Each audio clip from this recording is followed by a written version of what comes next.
What's up, Ride Warriors, and welcome to another episode of Kings Island Unlimited. Oh, wait a minute, no, this is COASTER.net Update. It just feels like the only thing we talk about is Kings Island around here.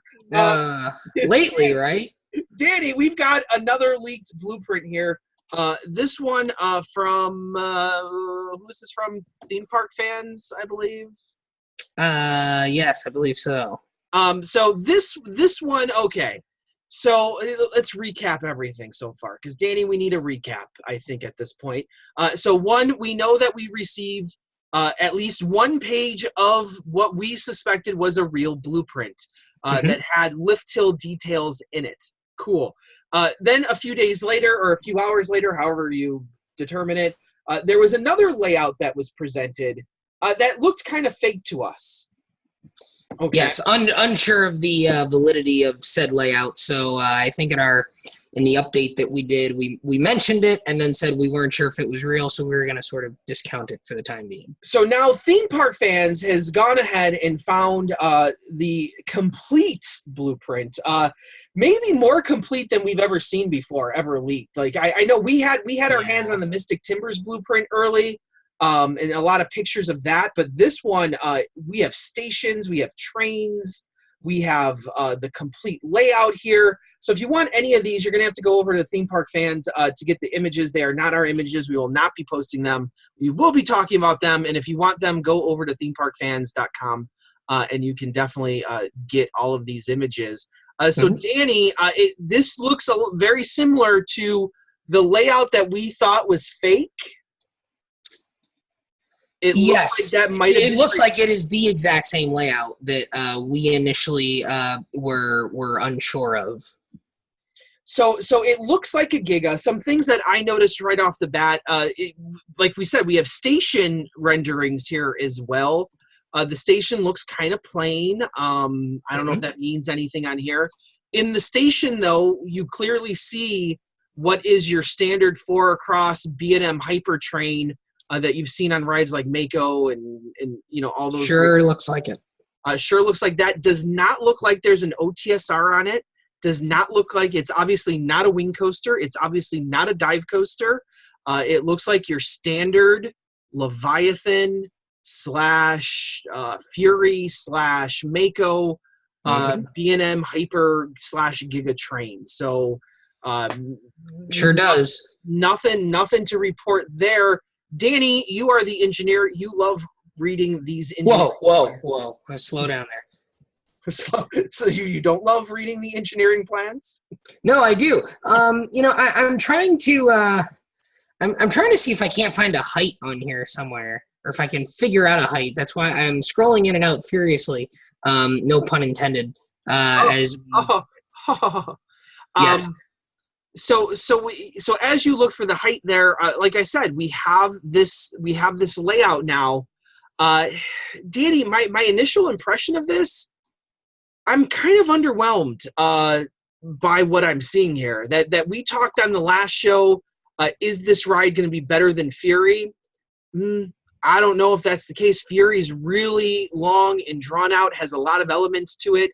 I think that's part of the allure of Fury, is that it's almost like a 2-act roller coaster, where the first act you have the intense overbanks, the speed, and then the second act you have the the Airtime Hills that are traditional to a lot of B&M coasters. This one looks like it does have a lot of the Fury elements inside of it. Maybe that treble clef turn in there.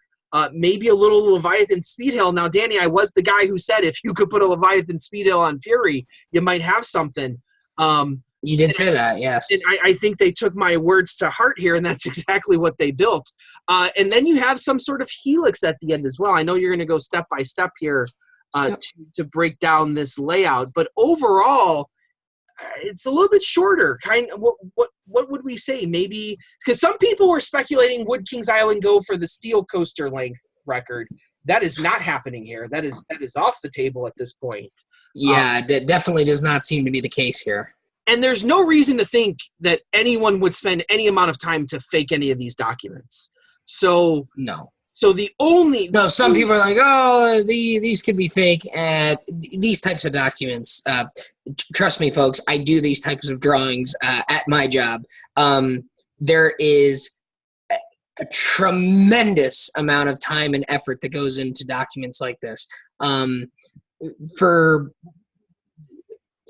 you could pay someone, you could buy another roller coaster with the amount of money that someone would spend to try and come up with something this real looking. I would hate to think that Cedar Fair is doing that type of thing and going to this length. It's just not something. And the other thing about it too is, even if you were halfway through the design process and you canceled something, this still isn't something that you would be most likely.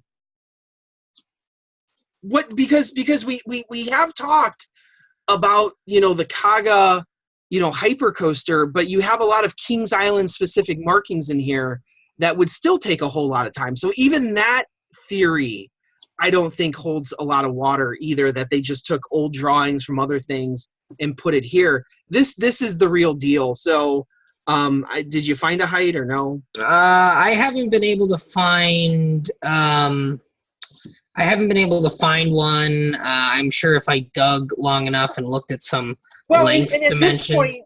At this point, since everything else has been pretty much correct, a lot of people are throwing around the number 355. So I see no reason to doubt that number anymore either. It could be, and there's several markings on here and whatnot. I'm sure if I dug through enough and maybe found did some scaling, I could probably figure it out within a few feet here. I was just looking for any obvious call outs, because there's a lot of EL, and then a number, which would imply elevation. So I was looking to see if there was because I see EL L1, EL L2, EL.L3, and sometimes on such drawings you will find a table at the end of the document that will tell you what the elevation point is at each of those points. So I was looking for something like that. I don't see one in particular. I do see some lengths here. Low gate sensors, new compressor. It does seem like they're going to reuse it. Well, it looks like they're going to reuse a lot of the Firehawk area, which is why they pulled that out. I'm looking at one of the things here. It looks like they might even reuse part of that queue for this as well. It does sort of seem that way, like the split station. It almost looks like they're going to be using part of that for something here. Yeah, so this would fall in line with everything that we've really seen here. So if you are on theme park fans or have found these images elsewhere, why don't we go to the page here? Let me see if I can find a sheet number. Sheet number, let's go to sheet number, if you're looking at the bottom right hand corner, sheet number 0-E7.4. If you can find that sheet number. This is what appears to be a complete overview of the entire layout, not cut into multiple views. It does appear to be the entire layout, about as continuous as you can here. So let's look at that one, shall we? Let me get this to be the right size on my screen, and then we will have a look. All right, so if you want to zoom in, refer to enlarged sheets for work in this area. You can refer to some of the other sheets if you'd like. I'm just, for the sake of time. Now, you're not going to see the different elevation markings on the zoomed in views. You will see the different elevations. I haven't seen an elevation table here, so we're just going to ignore those. What you can see on this whole view is you can see where at different points along the track you will see the words top and bottom. Top referring to an apex or a high point, the top of a hill, the top of an element, and bottom referring to the trough or the bottom of a drop, the low point, the inflection point, if you will, the transition between going up and going down. So obviously we see the word top right around where we have those triangular footers where it seems to be the big support structure for the first drop in the hill. You do see the word top sort of grainily there below the EP6 diamond. You see the word top. So then if you go along the track, and just to clarify, if you're looking at the station and brake area, the track, the leg that is closer to the bottom of the page Yes. is your lift hill. So your lift hill is going sort of down and to the right, towards the bottom right-hand corner of the page. So the lift hill goes by this existing maintenance garage up to elevation point 6, it would appear. You see top there. You then drop, and it seems like you go over the track, and just at the point where it seems to cross over before the final turn, you see the word bottom. So that implies that right there is going to be the, sorry, that is later in the ride. Farther past that, you see the word bottom, right by, it says match line. Yes. So almost directly above the equal sign in clearing equals 5.39, you see the word bottom. That is the area where you're going to see the bottom of the first drop. So then if we continue along the track, you see there's supports very close to the ground, and then the supports start to get a little wider. And almost at the middle, where it looks like the track sort of banks to the left, you see the word top again. And that looks like it is in the middle of that slight turn, and that the track may be banked to some point. So this to me looks like a Mako type overbank turn, or similar to the overbank turn that comes out of Fury's Hive Dive. I think we're seeing an element similar to that here, a Stengel dive, if you will. Then as you go along, you see in the middle of that Stengel dive, as I'll call it, and the turnaround, you see the word bottom almost directly in the middle. So that would imply that there is no airtime hill here. There's no speed hill or speed bump. This is just a straight drop. And then you go up into this turnaround. Now, the turnaround, at first, you might think this looks like just the traditional hammerhead that you might see on Behemoth or Intimidator or Diamondback. But we see the word top just as the track starts to turn. So that means the high point of this element is right where it begins to turn. So this, to me, and then when you follow it along, the bottom is after it crosses back under the track.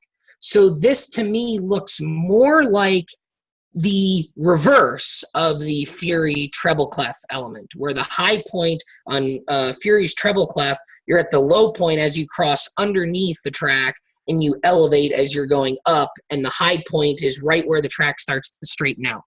This seems to be the reverse of that, where you'll go up a hill, and at the top of the hill you will bank to the right, and the entire way down you will be sort of spiraling downwards to the right, and then at the bottom, as you cross back under the track, you will then bank to the left, and that will be the low point, and then you will be hugging the ground at that point. From there, it looks like we do have a small, almost a reverse of the Leviathan speed hill maybe here. We do have a top point just below this existing maze building. That could be a large hill. That might be a smaller hill. I'm going to go out on a limb and say that this looks more like a speed hill here, a smaller hill.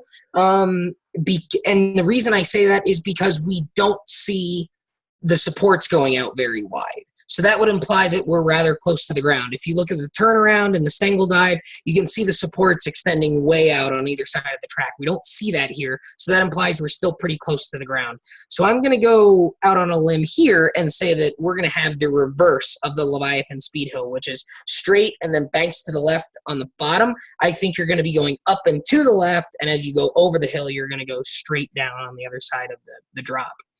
Crap. I zoomed out. Hold on. Let's get back there. Okay. So now we're back there. So then we see bottom again just before you cross under this Stengel dive. Okay. And then if you keep continuing along, just above where you say new compressor building, verify exact location with owner, you see the word top. And at this point, we see the supports stretching out wider.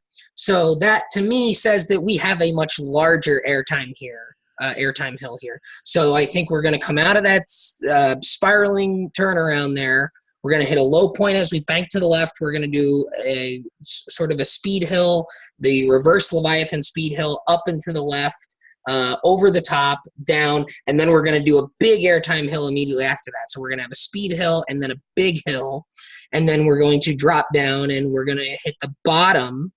just before we start to bank to the right.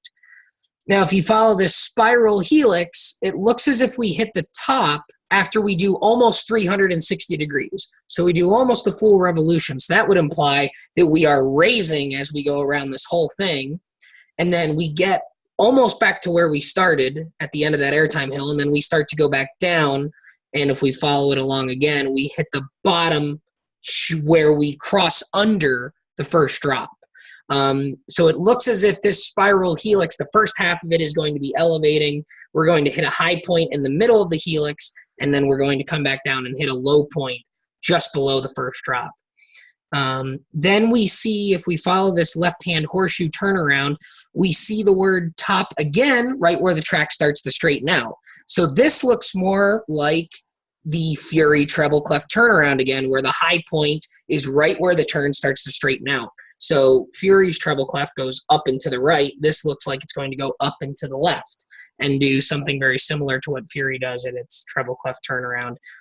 Then we see the word bottom one more time, so we're going to drop down to the ground, and then shortly after that we see the word top, and then we see a thicker black line, and we start to see break style supports. So we're going to come out of that sort of treble clef turn, we're going to drop down, we're going to go up to the top of the hill, and then we're going to hit the brake run there. Similar to how Leviathan ends, with the left-hand overbank turn, drop down, and then hop onto the brakes. So I think we're going to see a very similar ending sequence to what Leviathan has. Leviathan, the ride that leaves you wanting more at the end. You think there should be like one or two more elements there? Yeah, so I think that's kind of what we're looking at here. So if you count the first drop, I see one. Potentially that turnaround could have some airtime. Maybe the Stengel dive could have some as well. You're going to have a speed hill. You're going to have a big airtime hill. And you're going to have the hop up onto the brakes. So there's probably 4 or 5 spots where you're going to have some pretty good airtime here. You're going to have this helix towards the first drop area, which could be pretty intense if we go something maybe in the realm of Nitro's helix, Nitro's double helix. We might have a pretty good helix there. Some potential for some nice lateral and airtime combination. I talked about on Copperhead Strike how that little Stengel dive that goes through the first loop in the second half of the ride has some really nice airtime and lateral forces, much like the RMC wave turn. I think the turnaround on this ride might resemble something like that. So there's some good potential there. The Fury treble clef is a really nice element, so we might see one of those at the end of the ride. This second hill, the Stengel dive, if you will, that's sort of a question mark for me, whether or not you're going to actually be overbanked to the side or if you're just going to be banked a little bit, and it might just be more of an airtime hill with a little bit of a turn in it. It's kind of hard to tell. It does look from here that it is highly banked and that you would actually be pretty far off to the side here. So when this layout leaked a week or two ago and we weren't sure if it was legitimate, and it sure as hell looks like it's legitimate now, we said, boy, that's awfully short. And based on the analysis and now having a little bit more information where the tops and the bottoms are in the layout, a layout this short could have been a lot worse. It could have been a lot worse. However, I don't think, again, looking at this doesn't look as impressive as Fury did. Now, you and I were a little skeptical on Fury when we first saw the layout because it didn't have any hills. It was all turns in the first half. Turns out, those turns can be pretty damn exciting and pretty damn thrilling. So, maybe we'll give them a little bit of benefit of the doubt, but it doesn't look like we have those rapid directional changes that Fury has on this ride. This looks much more like a Leviathan type ride with maybe an extra hill thrown in. It's got shades of Fury. It looks like they've tried to do the treble clef type thing in a couple places. But generally, this ride looks more to me like Leviathan than it does Fury, which maybe isn't a bad thing. But if you were expecting this ride to sort of knock Fury off the mantle, I don't know that I would go so far at this point. Well, and I think that's the crux of this conversation. Is I kind of said that things were disappointing. I think it's disappointing from the perspective of where we thought this might go. So when we first heard about a Kings Island Giga, I think a lot of people were expecting maybe the heir apparent to beat Fury, and that's, I think, where the disappointment sets in. But if we now start talking reality and what this is actually going to be, Leviathan is a great roller coaster. There's no question about it. Leviathan is still in my top 15 roller coasters. I love Leviathan.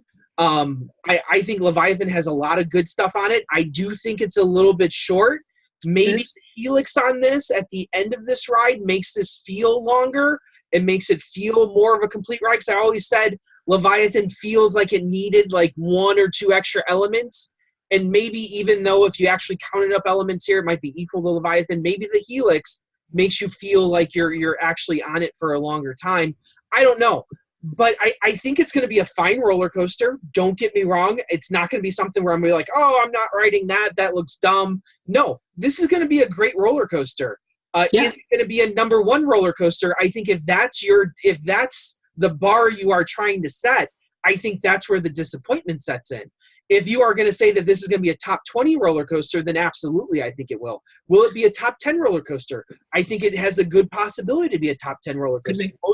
Most people have all the Gigas in their top 10. So it's not out of the realm of possibility that this is a top 10 roller coaster. I think the danger here is to naturally assume that this is going to be the number one roller coaster in the world. And I don't see that unseating Steel Vengeance. I don't see that even unseating something like Fury down at Carowinds. Now, we've been wrong before plenty of times, so take that with a grain of salt. But I think we have to start moving away now from the pipe dream of this being a number one roller coaster and start actually looking at this for what it is. It's going to be a really good roller coaster. It's going to be a great roller coaster, and it's probably going to be in most people's top 10, I think. Yeah, I mean, I think if you were to look at this and to, again, assume that everything we see here is real and factual and is accurate to what we're going to get come, this time next year, I would say that on the surface, this looks like it has taken Leviathan and has improved it slightly, not quite to the level of Fury. If I were to have to, and again, we always talk about, the folks who immediately claim these new rides, new number one when they see the renderings and whatnot. I would expect this, if we were to get this ride here, I would go into it expecting it to be a little bit better than Leviathan and would not expect it to be better than Fury, in my personal opinion. Now, and we also talked about Fury. You and I had question marks about Fury when we first saw the layout, because we said, boy, there doesn't look like there's a whole lot of opportunities for airtime until the very end of the ride. And we were wrong about that. There is a lot of airtime in the turns. Rob Decker said on the documentary, amazing to get airtime out of a bank, but Fury does it. But there doesn't seem to be a whole lot of opportunity for that type of thing here. So I think the hope here is that all these elements that we're looking at, the way we think that they're going to pan out here, would do what we expect them to do based on similar type elements, on similar type rides. And maybe there will be a surprise or two, like the airtime on Fury's turns, that take us by surprise and really kind of push it up into that upper tier. I think Leviathan for me is in my 15 range. Fury is right up there at the very top of my list. Top 2 or 3 roller coasters, steel coasters that I've been on.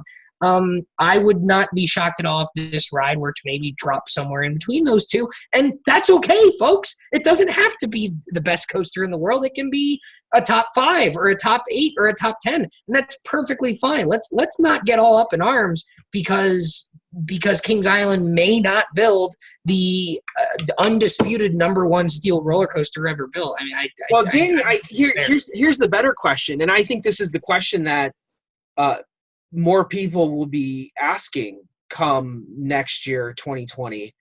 Is it the best Giga coaster in Ohio? And I think that's a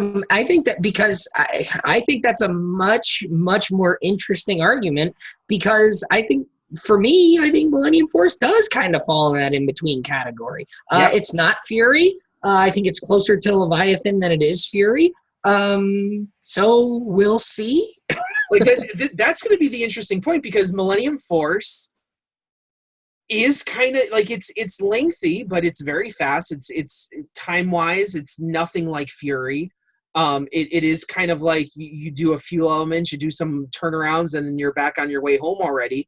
So I think there's going to be a lot of debate come next year of whether or not this ride, that we have no idea what it's going to be called yet, or if Millennium Force is going to be the best ride in Ohio. And I think that's going to be the more interesting of the two debates. I think we need to move off of the is this better than Fury debate and actually look at something that's going to be interesting and debatable, where I think you're going to have people on both sides of the fence here, the Millennium Force lovers and this ride at Kings Island lovers. I think you're going to have. And that's okay. That's okay. That's what makes it fun, right? Yeah. That's what makes this whole show fun. That's what makes this whole industry fun, is finding real comparisons between two rides that you can actually put up against each other. And hell, why not make a T-shirt out of it too? You know, they like to do, you know, the versus T-shirts of versus within the parks. Why not do it versus the two parks? You know, I your point. Sell some at Kings Island. Well, and if you remember back to 1999, the promo video for Millennium Force starts out in space. So if we're going to go with a Polaris or Orion type theme here, and we're going to go with the outer space, the station renderings make me think that maybe we're not going quite that direction. But who knows? They might just be generic. That might just be not the decorative part of it. We don't know. We'll see. But I think it'd be kind of cool if you maybe station renderings are a little son of beastie, if you ask me. Aren't they? I kind of had that same thought. They kind of are over there. So I don't know. But generally, my final thoughts here are: this could have been based on the length that we saw from this a week or two ago. I think we could have done a lot worse. I think I'm much less concerned about this tonight than I was a few nights ago when we were talking about what the possibilities were. I'm less concerned about this. Maybe slightly disappointed that maybe it might not be as long as Fury, or they might not be trying. They have enough land to really.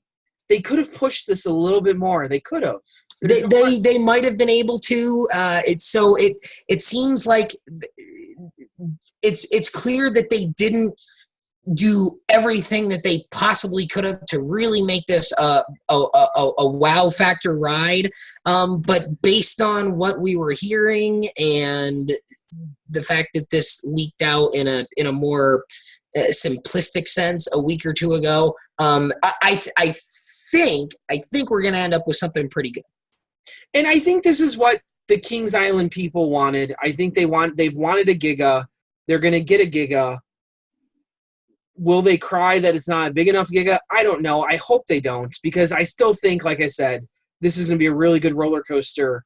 And I by looking at it, a lot of people were commenting, well, you know, we don't want it to be like Diamondback. And I don't think this is going to be like Diamondback at all. It doesn't have the hallmarks of Diamondback. So I think they've done enough to to distinguish it away from Diamondback, away from everything else in the park. So I'm hoping that we ultimately get a really good roller coaster out of it, and that people accept it for what it is instead of trying to fit it into. I get Game of Thronesy here, Danny Miller. I know you're not a Game of Thrones fan, but everyone wanted the end. Everyone had a predicted ending, and they fell in love with their own predicted ending. And when that ending didn't happen, they got all butthurt over it because the ending that they wanted didn't actually occur. So I'm hoping that the Kings Island people see this for what it is, and that the ending that they wanted might not have occurred here, but what it is actually pretty good too. So there you go. There's my Game of Thrones analogy for you. Yeah, I think we'll be all right. And I'm looking at the station here, and it looks like part of the station has some of that X pattern steel round bar that Raptor Station and Talon Station have. So there might be some corrugated steel there. I don't know. That might be the most interesting thing left to the imagination at this point. To be completely honest. So did you see that X pattern there? Yeah. So we'll see what we get. We'll see what we get here. Okay, Dan. Well, that will wrap us up. So I guess we're now on the March. We've got the layout. We know what this is, and we are now. We're on logo watch now. we're on logo and theme watch, gents. So let's try and figure out the name next. So as always, thank you for joining us here on COASTER.net Update. This is actually COASTER.net Update. It's not Kings Island Unlimited. I'm, of course, Andrew Barczyk from Chicago, Illinois. And I'm Danny Miller from Binghamton, New York. Right on, right, Warriors. Thanks, guys. See you next time.